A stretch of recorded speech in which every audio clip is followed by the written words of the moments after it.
Hello everyone, आज की video में हम लोग करने वाले हैं एनसीईआरटी क्लास 10 का जो बुक है उसका एक्सरसाइज 8.2 का क्वेश्चन नंबर 1 के अंदर 3 क्वेश्चन दिए हुए हैं, जिसमें हम लोग करेंगे आज तीसरे नंबर क्वेश्चंस को। एक्सरसाइज 8.2 का 1 का जो पहला और दूसरा क्वेश्चन है, इस पे वीडियो बनाया गया है। पिछले वीडियो में हम लोगों ने उसका सॉल्यूशन देखा था और अब हम लोग देखेंगे एक्सरसाइज 8.2 के क्वेश्चन नंबर 1 के अंदर जो तीसरा क्वेश्चन है उसका सॉल्यूशन। तो ये रहा आपके सामने में क्वेश्चन है cos 45 degree by sec 30 degree plus cosec 30 degree, इसका जो है वैल्यू निकालना है। तो देखिए यहाँ पे cos 45 डिग्री का वैल्यू पुट कर दीजिए, कितना हो जाएगा 1/√2 बाई, अब नीचे में देखेंगे डिनोमिनेटर में क्या है sec 30 degree plus cosec 30 degree. तो sec 30 डिग्री का वैल्यू पुट करेंगे तो कितना आएगा 2/√3। यदि आपको sec 30 डिग्री का वैल्यू याद नहीं होता है तो आप cos 30 डिग्री का याद कर लीजिए। cos 30 का कितना होता है √3/2 और cos जो sec जो होता है वो cos का उल्टा होता है, तो sec 30 का कितना हो जाएगा 2/√3। उसी प्रकार से यहाँ पे cosec 30 का वैल्यू पुट करना है, जो कि यहाँ पे 2/1 लिखा हुआ है। तो यदि आपको cosec 30 का वैल्यू याद नहीं है तो आपको sin 30 का वैल्यू याद होगा, क्योंकि cosec जो होता है वो sin का उल्टा होता है। तो sin 30 का वैल्यू कितना होता है, sin 30 का जो वैल्यू होता है वो आपका होता है 1/2। तो cosec 30 उसका उल्टा हो जाएगा 2/1। अब यहाँ पे 1/√2 है, इसको एज इट इज उसी तरह से लिख दीजिए 1/√2, ये पाई हो गया। अब यहाँ नीचे में जो है फ्रैक्शन का ऐड करेंगे, √3 और 1 का एलसीएम लेंगे तो कितना होगा √3। अब ये √3 को √3 से डिवाइड करेंगे तो कितना आएगा 1, और 1 को जब 2 से इंटू करेंगे तो कितना आएगा 2। यहाँ प्लस है तो प्लस देंगे, फिर 1 को √3 से डिवाइड करेंगे तो आएगा √3, और √3 को जब 2 से इंटू करेंगे यानी कि गुना करेंगे कितना आएगा 2√3। यहाँ तक आई होप समझ में आ गया होगा। अब नीचे देखते हैं, ये जो डिनोमिनेटर में जो वैल्यू है इसको हम लोग ऊपर ले जाएंगे। तो यहाँ 1/√2 पहले से है 1/√2, और ये जब ये जो वैल्यू है ऊपर जाता है तो ये मल्टीप्लाई में हो जाता है और ये रिवर्स हो जाता है, यानी कि जो √3 है ये ऊपर चला जाएगा और ये जो है यहाँ पे इसको ऐसे लिख देंगे, मतलब इसे चेंज कर देना है।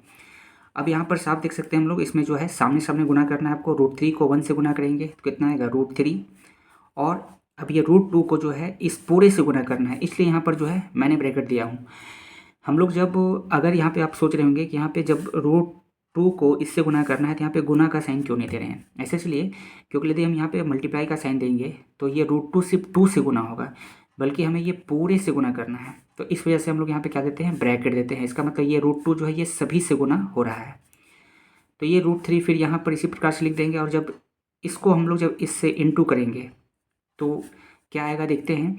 इससे पहले हम लोग क्या करेंगे, यहाँ पे देखिए इसमें 2 है तो 2 को क्या करना है, ये √2 पहले से यहाँ लिखा हुआ है और ये 2 कॉमन लेंगे तो यहाँ कितना हो जाएगा 2√2। और ब्रैकेट के अंदर यहाँ से 2 बाहर हो कॉमन ले लिए तो यहाँ बचा कितना 1, और ये भी 2 बाहर हो गया, यानी कि यहाँ बचा 1 + √3। इसको अरेंज करके लिख सकते हैं √3 + 1।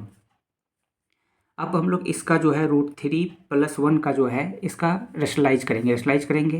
तो रेशनलाइज कैसे करते हैं, ये सेम बिल्कुल यहाँ पर उसी प्रकार से लिखना है, नीचे भी उसी प्रकार से लिखना है, और सिर्फ इसका जो है साइन चेंज कर देना है। यहाँ प्लस है तो यहाँ क्या कर देना है माइनस। अब इसको सॉल्व कर देते हैं। फिर यहाँ पे फ्रैक्शन का गुना होगा, √3 ये पूरे से गुना करेंगे तो ब्रैकेट लगाएंगे तो ये हो जाएगा √3 और ब्रैकेट में √3 - 1। अब जो है यहाँ पे देखेंगे ये जो है √3 + 1 और नीचे में है √3 - 1। तो आप लोगों ने एक फॉर्मूला पढ़ा होगा a + b × a - b। इसका जो वैल्यू होता है वो क्या होता है a² - b²। तो इसका हम लोग जो है यूज करेंगे वहाँ पर, यहाँ पर। तो आप ये देख सकते हैं ये बिल्कुल सेम इसी प्रकार से है a + b, और ये भी इनटू में है a - b। तो ये पूरे को जब हम लोग सॉल्व करेंगे तो क्या आएगा a² - b², यानी कि एक जगह कितना है √3 और b की जगह कितना है 1। तो इसको जब सॉल्व करेंगे तो क्या आएगा, ये तो ऐसे लिख देंगे, और ये इसको जब सॉल्व करते हैं तो आता है 3 - 1, क्योंकि √3 और √3 का जब स्क्वायर करेंगे तो आएगा 3, और 1 का स्क्वायर करेंगे तो कितना आएगा 1। 3 में से 1 जाएगा तो कितना आएगा 2। तो अब यहाँ पे देखेंगे 3 - 1 ये कितना आ जाएगा, यहाँ पे 2 आ जाएगा। ऊपर में इसी प्रकार से लिख देना है इसको √3 ब्रैकेट इसको √3 - 1, और नीचे में जो है ये 3 में से 1 गया तो कितना बचा यहाँ पे 2, और ये जब 2 से ये जो है 2 से गुना होगा तो कितना आएगा 4√2। अब इसको क्या करना है, ये देखिए यहाँ पे √2 से नीचे और ऊपर गुना करना है। नीचे में √2 से गुना करेंगे तो ऊपर में भी √2 से गुना करेंगे, तब ये कुछ ऐसा हो जाएगा। नीचे में देखेंगे √2 2 हो जाएगा और 4 2 गुना करेंगे कितना हो जाएगा 8 हो जाएगा।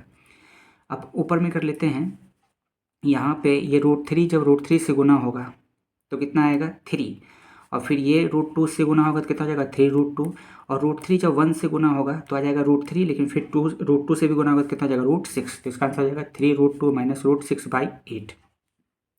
तो ये था इसका सॉल्यूशन। इसी प्रकार से आगे के वीडियो के सॉल्यूशन के लिए जो है आप चैनल को सब्सक्राइब जरूर कर लीजिए ताकि नोटिफिकेशन जो है आपको मिल जाए।